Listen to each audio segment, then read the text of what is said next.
कौसल्या सुप्रजा रामपूर्वा सन्ध्या प्रवर्तते उत्तिष्ठ नरशार्दूल कर्तव्यं दैवमान्हिकम् कौसल्या सुप्रजा रामपूर्वा सन्ध्या प्रवर्तते उत्तिष्ठ नरशार्दूल कर्तव्यं दैवमान्हिकम् उत्तिष्ठोत्तिष्ठ गोविन्द उत्तिष्ठ गरुडध्वज उत्तिष्ठ कमलाकान्त त्रैलोक्यं मङ्गलं कुरु उत्तिष्ठोत्तिष्ठ गोविन्द उत्तिष्ठ गरुडध्वज उत्तिष्ठ कमलाकान्त त्रैलोक्यं मङ्गलं कुरु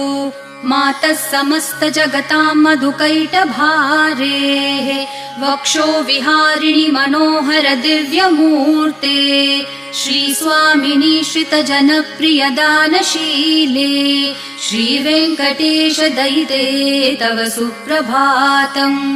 मा